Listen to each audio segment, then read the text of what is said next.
नमस्कार। मैं doctor Banerjee.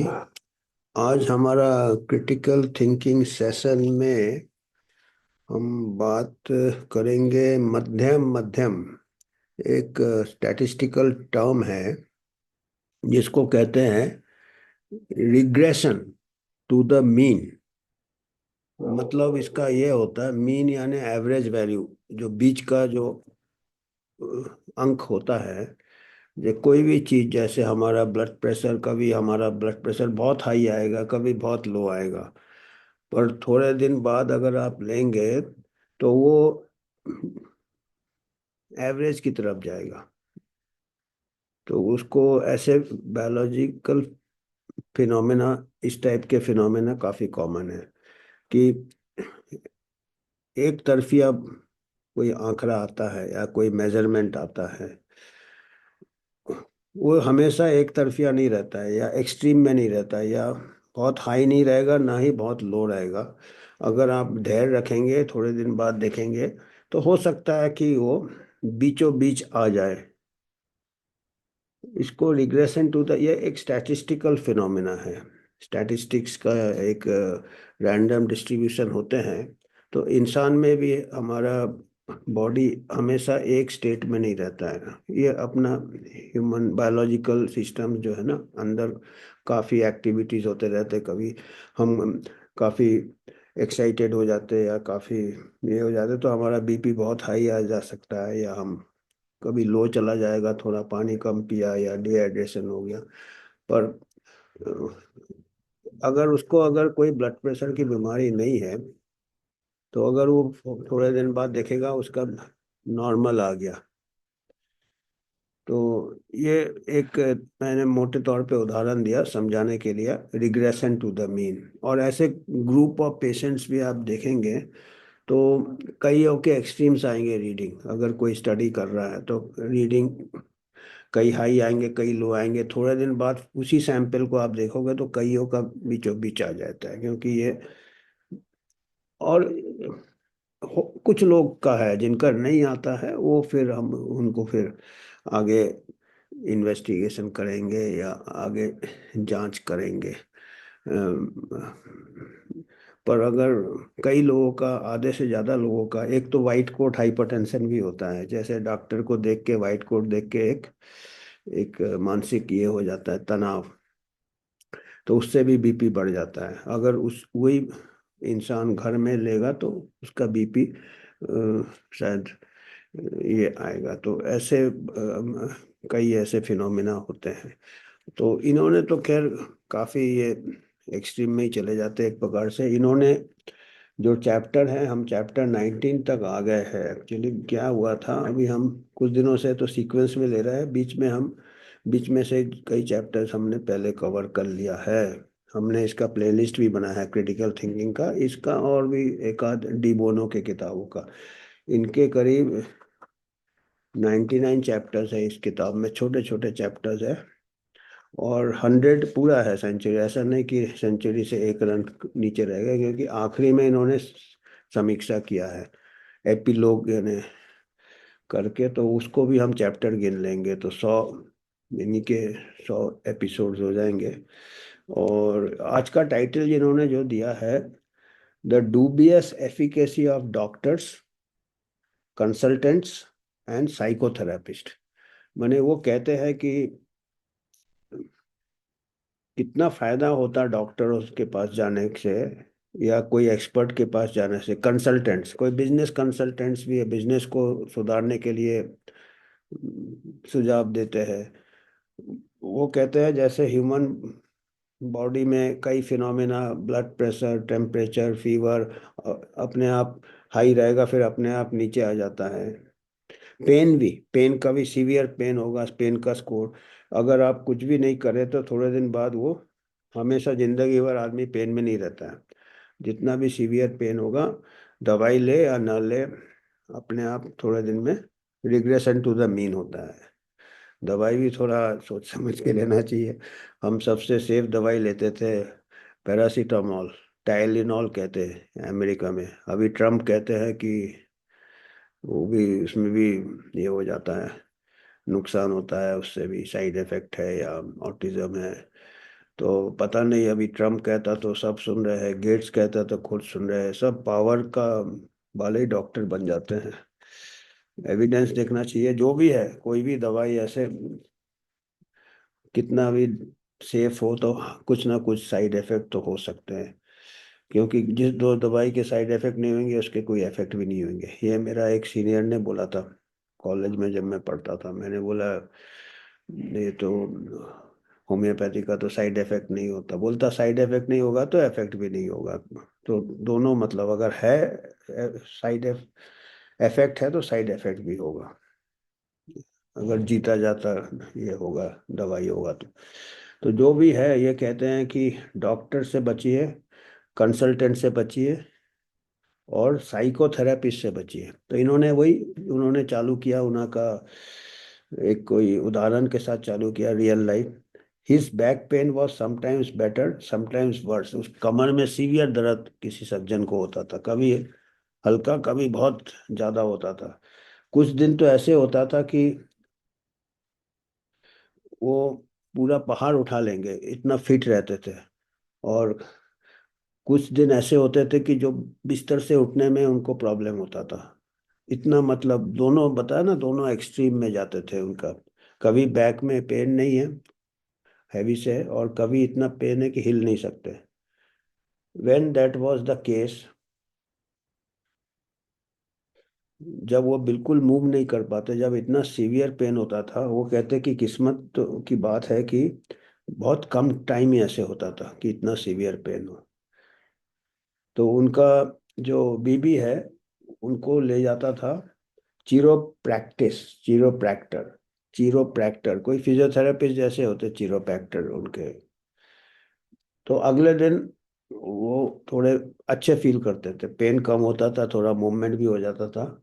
And वो फिर बाकी किसी को भी पेन होता था बैक में, बोलते थे उसी के पास जाओ, उसी चिरोप्रैक्टर के पास जाओ, उसी फिजियोथेरेपिस्ट के पास जाओ, वो आप हमारा पेन ठीक हो गया। ऐसे उनका ये हो गया था। फिर दूसरा एक और एग्जाम्पल दिया, एक दूसरे सज्जन थे, इनसे भी काफी यंग थे, और इनका गोल्फ हैंडीकैप 12 था। तो 12 हैंडीकैप, अब मेरे को तो आता नहीं गोल्फ, पर 12 हैंडीकैप अच्छा होता बुरा होता आप लोग समझेंगे, जो भी है शायद बुरा ही होता, क्योंकि 12 अच्छा होता होगा पता नहीं। वो बहुत तारीफ करते थे, अपने इंस्ट्रक्टर का बहुत तारीफ करते थे। उनका गोल्फ हैंडीकैप 12 था, इंस्ट्रक्टर का बहुत तारीफ करते थे। और जब भी उनका गेम खराब हो जाता था तो वो 1 घंटा इंस्ट्रक्टर के पास अपना अपॉइंटमेंट लेते थे, गोल्फ इंस्ट्रक्टर। एंड फिर अगले गेम में उनका गेम अच्छा हो जाता था। तीसरा एग्जाम्पल दिया उन्होंने, तीसरा उदाहरण, इन्वेस्टमेंट एडवाइजर, मेजर बैंक। एक बैंक में इन्वेस्टमेंट जो करते हैं अपन, उसका जो एडवाइजर है, वो क्या है, उन्होंने एक रेन डांस, एक डांस उन्होंने इन्वेंट किया। डांस करते थे वो, कहाँ करते थे, वो जहाँ पे उनका रेस्ट रूम था, आराम करने का कमरा था, वहाँ जाके वो ऐसा रेन डांस करते थे। और उनका ये क्या मानना था कि जब भी उनका स्टॉक नीचे आ जाता था, शेयर मार्केट डाउन होता था, तो वो जाके अपने कमरे में जहाँ आराम करना चाहिए वहाँ डांस करते थे, रेन का डांस करते थे। और वो शेयर इंप्रूव हो जाता था, स्टॉक मार्केट इंप्रूव हो जाता था। तो ये कहते हैं ये तीनों जो लोग हैं, एक का तो कमर दर्द है, वो चिरोप्रैक्टर के पास गया, अगले दिन ठीक हो गया तो सबको भेजने लगा। दूसरे का गोल्फ का ये परफॉर्मेंस इंप्रूव हो गया, और तीसरे का रेन डांस करके उसका स्टॉक मार्केट ऊपर आ गया। तो वो कहते हैं ये तीनों तीनों एक ही गलती कर रहे हैं। कौन सी गलती कर रहे हैं, रिग्रेशन टू द मीन। मतलब मध्यम मध्यम, मतलब हर फिनोमेना, चाहे वो स्टॉक मार्केट हो, चाहे वो पेन हो, आपका एक ही जगह में हमेशा रहता नहीं, बहुत ज्यादा होगा तो नीचे आएगा।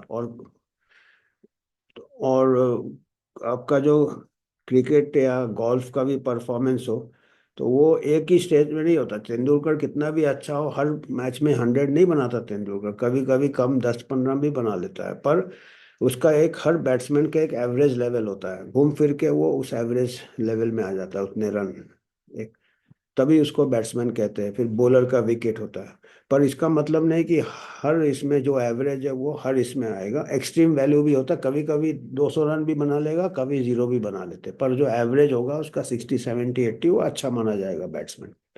तो हमारा भी एक रीडिंग से हम बात नहीं बनता है। तो ये कह रहे हैं, suppose your region is experiencing a record period of cold weather, आपका मौसम का आ गया, अगर मौसम में बहुत ठंडी हो रहा है तो हो सकता है, संभावना है कि कुछ दिनों बाद वो, बहुत ठंडे के बाद कुछ दिनों बाद टेम्परेचर ऊपर जाएगा और मंथली एवरेज की तरफ जाएगा। The same goes for extreme heat, extreme heat में भी जाएगा, एक्सट्रीम सूखे में भी जाएगा और एक्सट्रीम रेन में भी जाएगा। एक ही इसमें नहीं रहेगा, ये एक्सट्रीम वैल्यू नहीं रहते, वो बाद में बीचों बीच आ जाते हैं। Weather fluctuation around a mean, एक मध्यम होता है, उसके चारों तरफ अपना जो मौसम है ऊपर नीचे होता है, वापिस घूम फिर के बीच में आता है। तो ये कहते हैं कि जो पहले व्यक्ति को बैक पेन था, अगर वो दवाई नहीं लेता, किसी के पास नहीं भी जाता, तो अपने आप बीचों बीच आ जाता थोड़े दिन बाद। वो कहते हैं ना, nature, time, patience, best healers.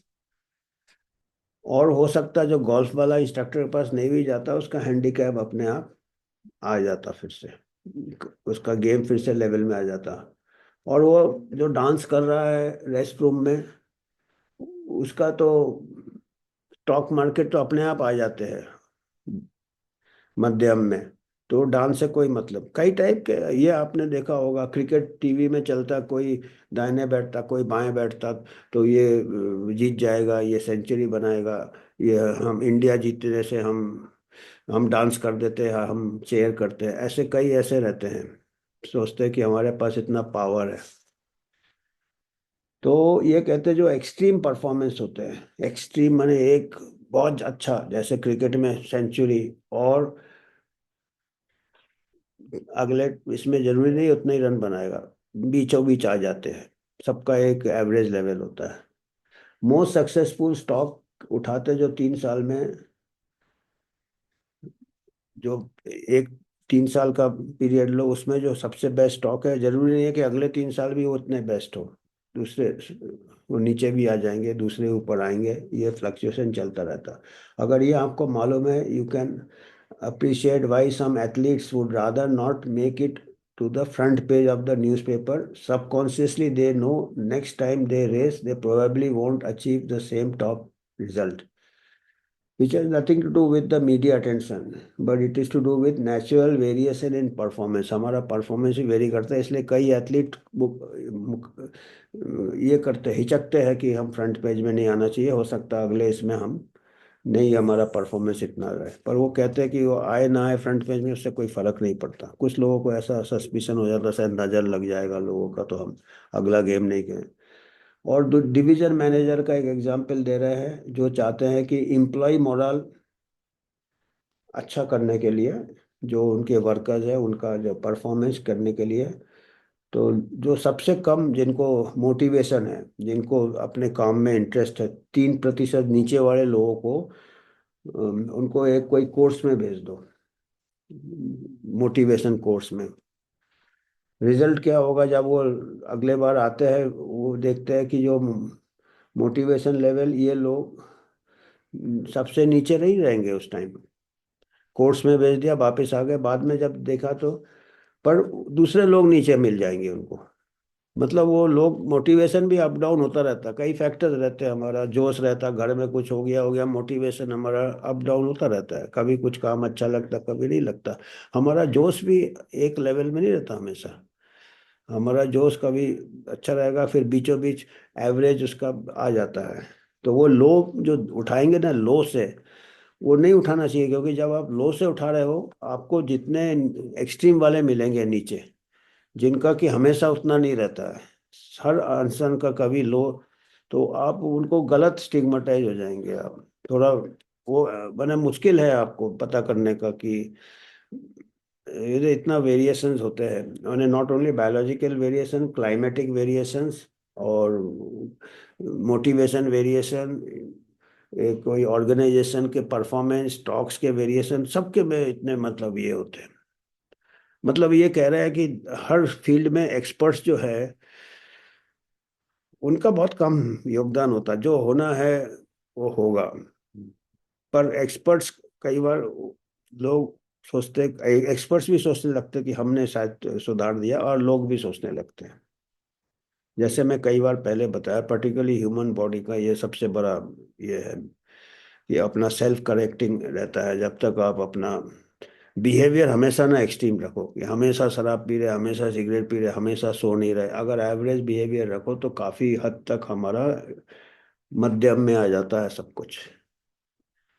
पर हम अभी क्या लाइफस्टाइल से हम मौका ही नहीं देते, हम एक्सट्रीम वेट कर लेते हैं। अब वो मध्यम में नहीं आएगा अगर एक्सट्रीम वेट कर लेंगे, जब तक हम लाइफस्टाइल नहीं चेंज करेंगे। और लाइफस्टाइल अभी जो एक्सटर्नल फोर्सेज है, ultra process food, fast food, वो मध्यम में आने ही नहीं दे रहा आपको। वो एक्सट्रीम में ही रख रहा है, क्योंकि फिर आपको एक्सट्रीम रहेगा, आपका बीपी हाई रहेगा, आपका वेट हाई रहेगा, तो आपका फिर बीपी के मेडिकेशन जरूरत पड़ेंगे। मार्केट फोर्सेज एक तरफ वो करेगा, धकेलेगा आपको एक्सट्रीम की तरफ। फिर उसका इलाज दवा, तुम इन्हें दर्द दिया तुम ही दवा देना, तो वो दर्द दे रहा है आपको market forces, ultra process foods, automobiles, sedentary lifestyle, तो वो मार्केट फोर्सेस आपको दर्द दे रहा, और वो फिर दवा रेडी है आपका। और अभी तो मोटापे का भी दवाई आ गया, उसके लिए भी आपको एक्सट्रीम में ही रखना चाहेंगे। वो ये नहीं कि लाइफस्टाइल चेंज हो तो आपका वेट मध्यम में आ जाएगा। अभी तो हमारे प्रधानमंत्री भी बोल रहे हैं मोटापा सबसे बड़ा ये है, मोटापा। अरे फिर करो ना यार, हमारे लिए एक्सरसाइज। वो उनका तो घर में काफी जगह है उगाएगा, हमारे आम आदमी को तो रास्ते में चलने का जगह नहीं है। मोटापा कम करने जाएगा वो एक्सीडेंट से मर जाएगा, इतना ट्रैफिक कंजेशन है, साइकिलिंग ट्रैक नहीं है, फुटपाथ नहीं है चलने का।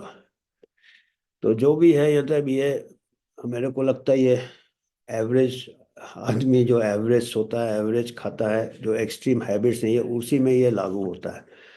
बाकी में क्या होता है कि बाकी में तो एक्सट्रीम में खींचा रहता है आपके, अनहेल्दी लाइफस्टाइल, अनहेल्दी ये मौका नहीं देते आप स्टैटिस्टिक्स को मध्यम में आने के लिए, रिग्रेशन टू द मीन के लिए आप मौका नहीं देते। या हो सकता ऐसा वातावरण बनाया जा रहा कि मीन की तरफ आए नहीं आप हमेशा एक्सट्रीम में रहे, जिससे आपको डॉक्टर की जरूरत पड़े, फिजियोथेरेपिस्ट की जरूरत पड़े, साइकोथेरेपी जरूरत पड़े। स्ट्रेस बढ़ाते जाओ, स्ट्रेस बढ़ाते जाओ, बढ़ा ही रहे। बच्चे लोगों को मौका नहीं दे रहे रिलैक्स करने का, बचपना चला गया, कोचिंग क्लासेस, कंपटीशन, ये हो तो कहाँ वो नॉर्मल मध्यम में आएंगे। वो हमेशा परेशान रहेंगे, फिर साइकोथेरेपिस्ट जगह जरूरत पड़ेगा। अदरवाइज अपने आप हमको कभी कभी डिप्रेशन होता है, नॉर्मल आदमी फिर खुशी भी आ जाता, फिर मध्यम में आ जाता। एक्सट्रीम खुशी भी ठीक नहीं है, एक्सट्रीम गम भी ठीक नहीं है, बीचों बीच होना चाहिए। जैसे गीता में कहा था कि कहीं शायद है उसमें कि ज्यादा सीरियसली नहीं लो एक्सट्रीम खुशी या एक्सट्रीम गम, ये ट्रांजिएंट फेज है। आई थिंक गीता में ही है शायद कि जितना भी खुशी आए तो उसमें भी आप संतुलन अपना रखो, और जितना भी गम है आप संतुलन रखो, क्योंकि ये दोनों टेम्पररी है। तो टेम्पररी है मतलब एक्सट्रीम हैप्पीनेस भी एक एक्सट्रीम है, एक्सट्रीम सैडनेस भी एक्सट्रीम टेम्पररी है, मतलब वापिस मध्यम में जाएंगे। तो आप पहले से ही रेडी रहो कि हम मध्यम आ जाएगा। थोड़े दिन की खुशी है बीचों बीच आ जाएगा, थोड़े दिन का गम है बीचों बीच आ जाएगा। फिर बैलेंस्ड, काम, मेंटली बैलेंस्ड, फिजिकली बैलेंस्ड, तो ये बता रहे हैं। ये डिप्रेशन का भी ऐसे ही इन्होंने दिया है कि, और ऐसे स्टूडेंट्स का भी हम करते हैं कि लोएस्ट 3% को उठाओ। जब स्लो लर्नर्स आजकल बहुत है, मैथमेटिकल एजुकेशन में वो वर्कशॉप होते हैं कि स्लो लर्नर्स को क्या करोगे, नीचे से उठाते हैं। अरे भाई वो नीचे हमेशा नहीं रहेंगे, आपने नीचे से उठाए, आप उनको कुछ एक्स्ट्रा क्लासेस दिए, जो भी दिए, वो पता चला वो और नीचे दूसरे वाले चले गए, वो नीचे ऊपर चलते रहते हैं। वो एक से एक जगह किसी को क्लासिफाई करना इजी नहीं है। हम एक बार किसी को नाम दे देते हैं ना, हम उसको गलत करते हैं, मतलब एक प्रकार से हम उसको वहीं दबा के रखना चाहते हैं। जैसे आपको बीमारी में ही रखना चाहते हैं, मोटाई रखना चाहते हैं या बीपी हाई रखना चाहते हैं भाई, ultra processed food, bad lifestyle, ऐसे आपको कमजोरी रखना चाहते हैं। वो फिर हम स्लो लर्नर्स का हम ऊपर लाएंगे, वो ऊपर हो जाएंगे, नीचे और दूसरे होंगे। अब वो था टेम्परेली नीचे गए होंगे, फिर ऊपर आ जाएंगे। यार हम भी स्टूडेंट्स थे यार, कभी हाथ अच्छा करते थे, कभी साले बिल्कुल बॉर्डर लाइन में आ जाते थे, फिर कभी अच्छा करते थे। तो ये बता रहा है कि ये आप अगर इग्नोर कर देते हो, ये भी क्रिटिकल थिंकिंग के साथ हमारा ये करता है कि हम गलत ये निकाल लेते हैं कि यार उस डॉक्टर ने हमको ठीक किया, हमको उस एक्सरसाइज ने ठीक किया, हमको उस दवाई ने करते हैं। पर वो एक्सट्रीम केसेस में करते हैं। पर अगर नॉर्मल आदमी है, वो उसका अपने आप कुछ भी नहीं करे तो संतुलन बीचों बीच आ जाएगा। इसीलिए हम चाहते हैं, हर हर इसमें कोई भी दवाई टेस्ट करते हैं तो हम इसीलिए कंट्रोल ग्रुप रखते हैं, क्योंकि नेचुरल हिस्ट्री में अपने आप नॉर्मल तो तब हमको पता चलेगा कि हाँ, अगर वो बिगड़ दवाई भी कंट्रोल ग्रुप हो रहा, मतलब वो regression to the mean confirm हो जाता है। पर कई बार हम बिगड़ कंट्रोल ग्रुप के ही हम खुश रहते हैं कि इससे हुआ। अभी जैसे हमने टीका लिया तो मैं जिंदा हूँ, अरे हजारों जिन्होंने नहीं लिया वो भी जिंदा है, और कई टीके वाले है नहीं हमारे साथ। तो ये है ना, जब तक कंट्रोल ग्रुप में आप कंपैरिजन नहीं करोगे ना ठीक से, जिन्होंने लिया नहीं लिया, ये regression to the mean fallacy होता रहेगा। और अभी जो क्लाइमेट चेंज का मैं किताब, अभी मेरे को ये समझ आया, एक मैं किताब पढ़ लिया था। आजकल हल्ला क्या होता है, क्लाइमेट चेंज का हल्ला होता है। तो ये इनकन्वीनियंट फैक्ट्स है, ये ग्रेगरी राइटस्टोन का, ये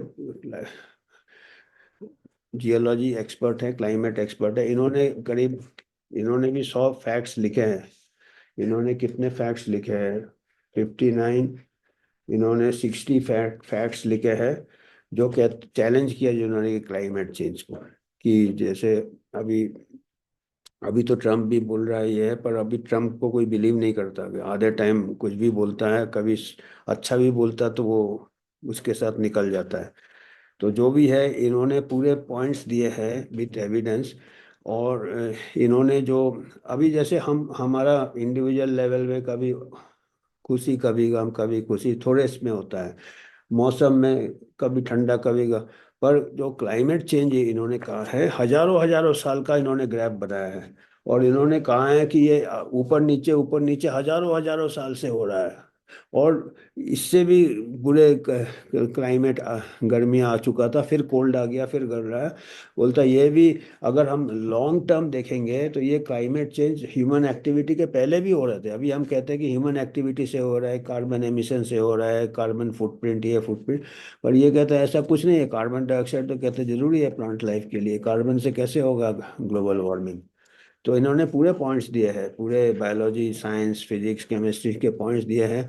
और ग्राफ्स प्लॉट किए हैं कि ये क्लाइमेट फ्लक्चुएशन हजारों हजारों साल का लेना पड़ता है। तब देखोगे तो एक एवरेज है अभी जो है, फिर बाद में कोल्ड एज आ जाएगा। तो अभी हम क्या कर रहे हैं, जो अगर जब ऊपर जा रहा है तब हम हल्ला कर रहे हैं, और उसी पॉइंट को हम नोट कर रहे हैं जब ऊपर जा रहा है। तो हम ये नहीं देख रहे कि हजारों साल का स्केल है, उसमें ये ऊपर नीचे कुछ मायने नहीं रखता है। ह्यूमन एक्टिविटी से थोड़ा इफेक्ट पड़ता है, इतना कोई। तो हम जो सोचते हैं ना कि हम इंडिविजुअल को ठीक कर रहे हैं, हम क्लाइमेट को कंट्रोल कर रहे हैं, हम महामारी को कंट्रोल कर रहे हैं। पैंडेमिक भी ऐसे ही जाते हैं, ऊपर जाते हैं अपने आप नीचे आ जाते हैं। क्योंकि ऊपर जाएंगे कुछ लोग, अगर मान लो काफी वायरस काफी लीथल भी होगा तो बेचारे जो दुर्भाग्य से जिनको सीरियस बीमारी होगा वो फिर नहीं रहेंगे। पर जो बच जाएंगे वो रिकवर कर जाएंगे, उनको इम्यूनिटी हो जाएगा, तो अपने आप वो ब्रेक लग जाएगा।